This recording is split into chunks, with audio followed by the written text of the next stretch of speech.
I didn't exactly see myself footing a bill of around 40,000, you know? Just because you have money doesn't mean you should always have to spend it. Well, I'm an elite. If it bothers you so much that I spend money, you're welcome to stop. Gladly. I'll stop, and I can even take this to court if we follow the proper procedures. I'm Angela, a 56-year-old woman. I lost my husband to an illness 10 years ago. Still, I've managed to raise my 2 children thanks to my job as a lawyer. My youngest son, Frank, works as a freelance writer. He says he writes about various genres, but I don't know much about his work. However, he's independent, so I trust him. My elder son, Righteous, is a salaried worker. He's somewhat careless with money and often says, "I'm handsome, so I've never had trouble with women." It worries me that he always introduces me to his flashy girlfriends. I have a small office and live alone, leading a leisurely life. One day, I got a call from Righteous. "Hey Mom, it's been a while. How you been?" "I'm doing great.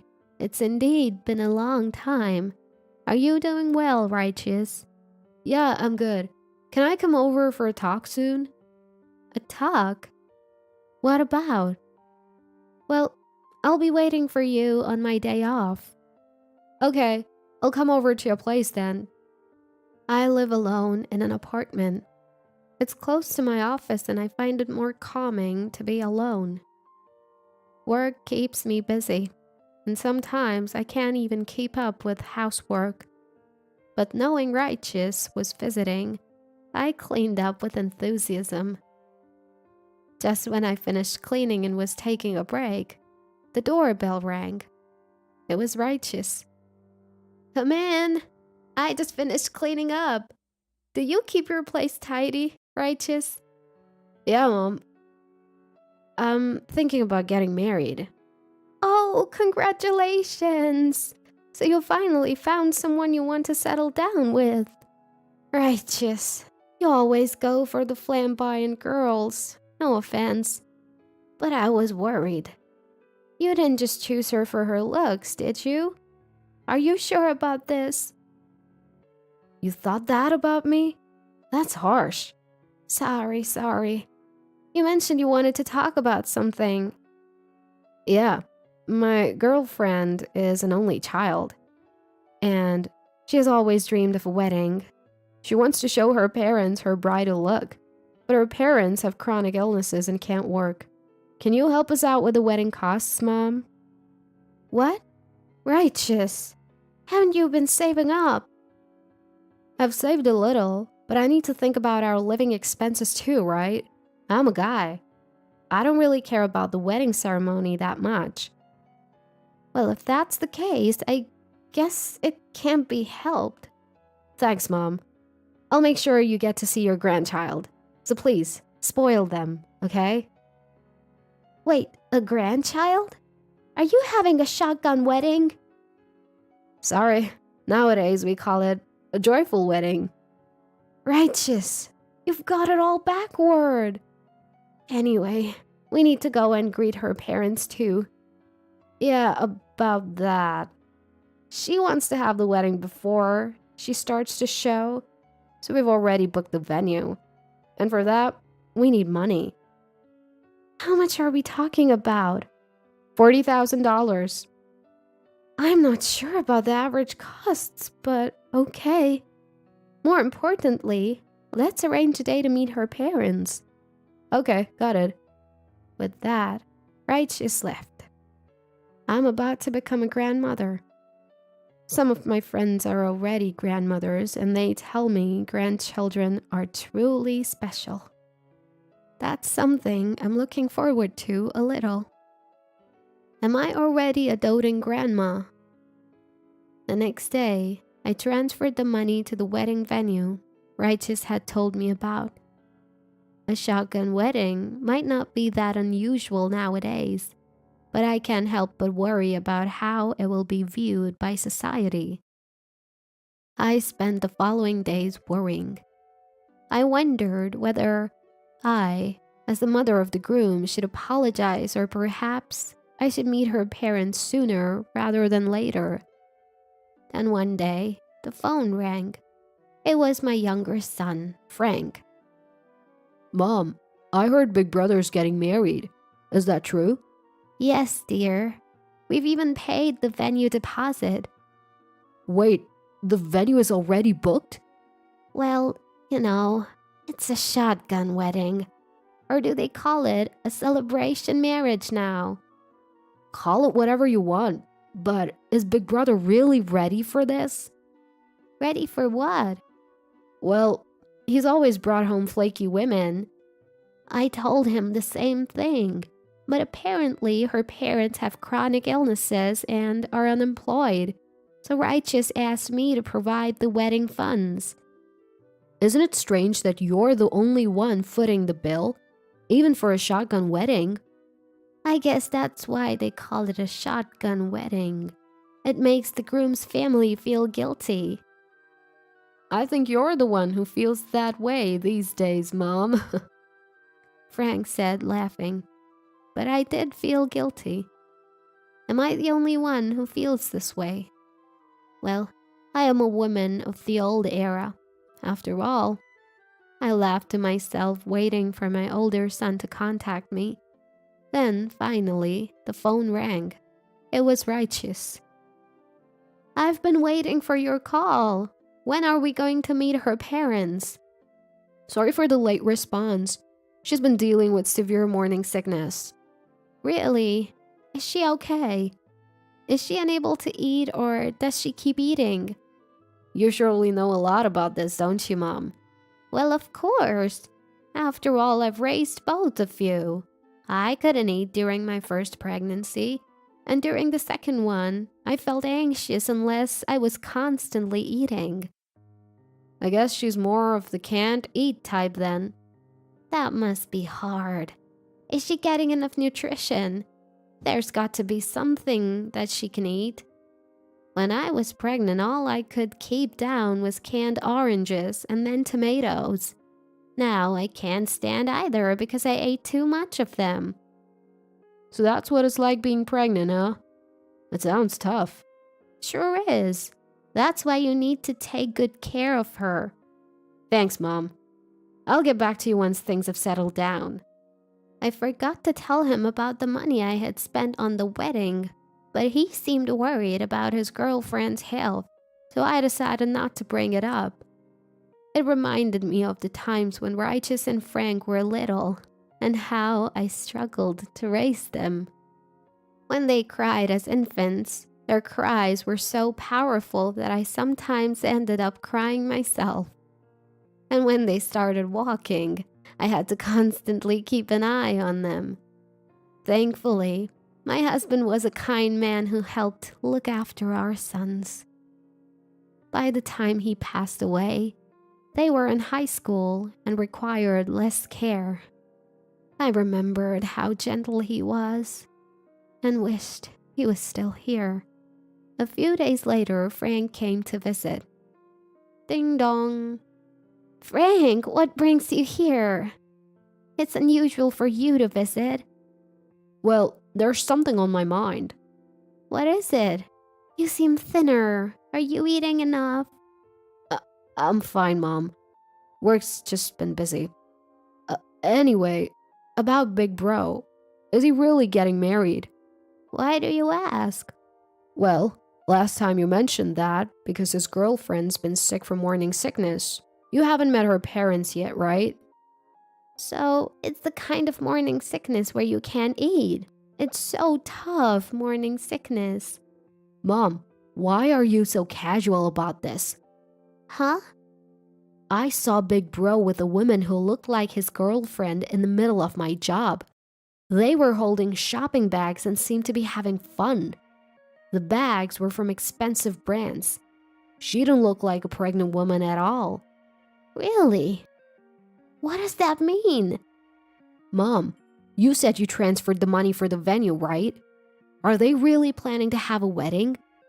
I am so shocked. I don't understand what's happening. I had forgotten to breathe. What could it be? What I'm saying is, didn't they say they were going to have a wedding? Have you transferred the money and then suddenly cancel, using the money to go shopping? No way. That can't be true. Then who did I see? Big Bro and his mistress?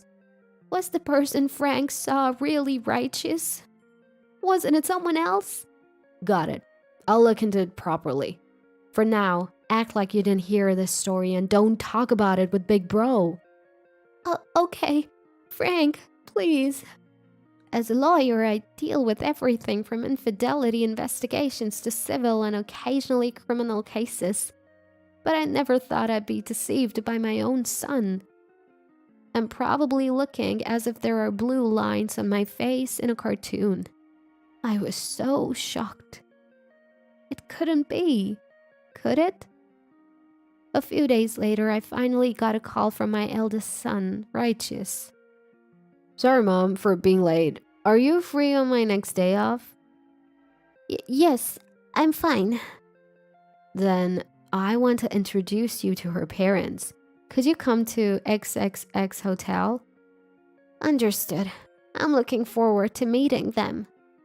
While holding back the doubts in my heart, I managed to respond and hung up the phone. Mixed feelings of excitement about finally meeting the real girlfriend, the woman who will become my eldest son's wife, and anxiety. I am headed for the hotel we had promised to meet at, in a state of mind I had never experienced before. It was a restaurant in a city hotel with a beautiful view and a garden, and the weather was perfect. I wish I could have been in a better mood. Such a wonderful place. When I arrived, Righteous, his girlfriend, and her parents were already seated. I apologize for making you wait. No, we arrived early, so please don't worry about it. Nice to meet you. I'm Daisy's mother. Nice to meet you. My name is Daisy. Nice to meet you. The pleasure is mine. Nice to meet you. Let's sit down, shall we? She was a beautiful woman, just Righteous's type, and she was wearing a beautiful dress. I wondered if it was okay for a pregnant woman to wear high heels, but I hesitated to say it out loud as it might sound strange. I had heard that her parents had chronic illnesses and could not work, but they were dressed very nicely. Her mother was even carrying a designer bag. We are really happy that Daisy was chosen this time. I heard that Righteous is working at a prestigious company, and you're a lawyer. We're truly honored to be connected to your family. I think Daisy is too good for Righteous, but thank you. We exchanged typical greetings, and the meal proceeded in a relaxed atmosphere. So, Righteous, when is the wedding? I asked. About that, I was thinking we don't need to rush to have a wedding. Huh? But I already transferred $40,000 to the venue. More importantly, I found a suitable property for our new home. What do you think of this high-rise condominium? What do you mean besides? What about the high-rise condo? Suddenly, she showed me a brochure. We're thinking of having the wedding after we move and settle in our new home. So we need funds for the high-rise condominium, Mom. She and her parents bowed their heads and asked, "Please, for the sake of these two, we ask for your understanding and support." A high-rise condo fund out of the blue? As I was taken aback, Frank appeared. Frank, you're here. Mom, it's gonna be okay. What do you mean it's okay? Brother, stop playing these cheap tricks. Tricks? What are you talking about? I did a little digging. The story about your parents being unemployed due to chronic illness? That's a lie, isn't it? What? They both work, don't they? Why is it that only my mom has to provide the wedding fund and transfer the money? Isn't that strange? Wait, isn't it normal for the groom's parents to provide the wedding fund? I've never heard of such a thing. And what's this about funds for a high-rise condo? Listen to this, he said, placing a voice recorder on the table. Recorded on it were voices of her father and Righteous. Frank had sneaked into this hotel a step ahead and recorded their conversation. Righteous, aren't you worried that your mother might find out that Daisy's pregnancy was a lie? No need to worry. My mother is the kind-hearted type who worries when told that Daisy has severe morning sickness. Did you also say you got a refund from the wedding venue after you suddenly canceled? Yes, with this money, and if we can ask my mother for the down payment on the high-rise condominium, we can live together. My mother has plenty of money, so there's no need to worry. That's a blessing indeed. Can you still say it's a lie now, brother? This is obviously a joke, right, father-in-law? For a moment, I felt dizzy, but Frank supported me. Her pregnancy was a lie. No wonder she was wearing such high heels. They had swindled the wedding funds, and now they want money for a high-rise condominium? What on earth is happening? I was often told that I'm too kind-hearted. Brother, how about you apologize to Mom? This is a clear case of fraud. What do you mean, fraud? You're going to be a part of the family. It's not fraud. I don't need to hear this from a freelance writer like you.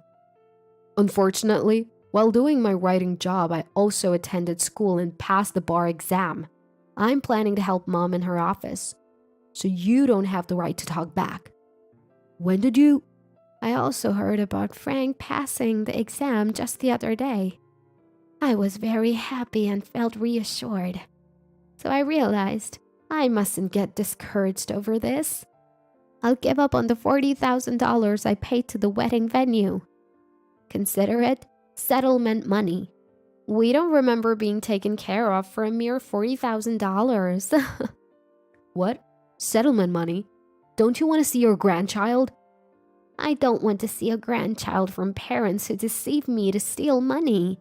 What kind of face will the child of such parents have? I would love to know. Even Frank is just a budding lawyer. His wedding must be a long way off, right? We can take care of you, Mom. I've never thought for a second about burdening you two, I said. Frank is set to marry my secretary, you know. She's hardworking, observant, adorable, and a good girl. A far cry from someone who's only after money. Unlike my brother, I'll make sure our wedding is within our means. No need to worry. And brother, you won't be invited. Excuse me? Daisy sounded surprised. Righteous, that's not what we discussed. Your mom has money, remember? You said it would all work out. What about the high-rise condo we were supposed to live in with my parents? I'm an elite salaryman. I can manage the funds for a high-rise condo on my own. I don't need my mom to foot the bill. Excellent. I'll gladly cut you off, and I can even take it to court if needed. I absolutely refuse to pay anything. Righteous. Let's consider this matter settled. Let's go, Daisy. With your charm, you can marry any rich man you want. On to the next one. Next one? Even an elite has limits when he runs to his mom for help. Well, at least I got a designer bag out of it. Bye, Righteous. Daisy nonchalantly got up and left without a word. I won't be seeing you again. Hey, wait up! As I watched Righteous desperately chasing after her, I deeply regretted how I had raised him. Phew, what a day. Mom, you really did well. I feel like I've lost years of my life. Please don't say that, Mom. I plan on being a good son from now on. Thank you, dear. I knew I could count on Frank and his wife. I don't intend to depend on them or live with them. I sold my current apartment and built a house a bit outside the city. I plan to spend my weekdays in a rental near the office and my weekends at the house. If I worked hard now, I can spend my golden years peacefully with my grandchildren. I still have so much to teach Frank. I never thought I could rely on him this much. When his father passed away, Frank was only a high school freshman, but he decided to study hard and become a lawyer. He wanted to help me, and he did this while claiming to be a freelance writer. He used to come to my office for interviews, but it turns out he was actually visiting my secretary. Their relationship started without me noticing, and Frank decided not to marry until he passed the bar exam. When I heard his girlfriend agreed to wait, my trust in them grew. Frank proposed to her after passing the bar exam on his second try. She's not just hardworking and attentive, she's a great woman. Her family is respectable and she's lovely. Compared to her, it's clear Righteous only saw Daisy's looks. Righteous was left high and dry after Daisy and her parents got fed up with him.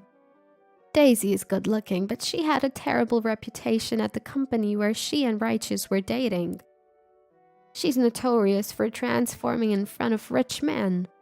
And the breakup, she couldn't stay at the company and is apparently now hunting for rich men at a different company. He must be one stubborn character. I guess it doesn't matter now. Righteous was just as naive, losing his head over a woman like that. His name, given by his father, meant to live righteously. And look at where it got him. His father must be rolling in his grave.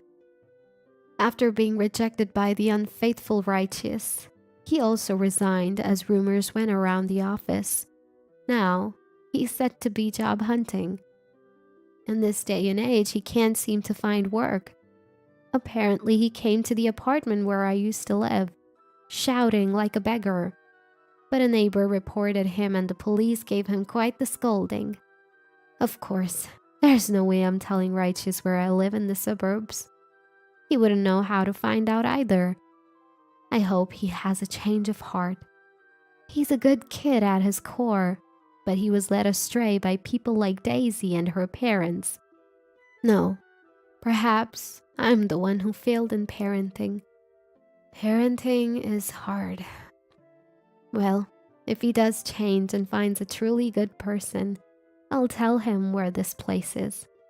After all, it's a place full of memories with his father and a place we often visited on family trips. But I can already picture myself spoiling my grandchildren. If I did that, Frank would surely scold me. Because Frank, he's the embodiment of sincerity.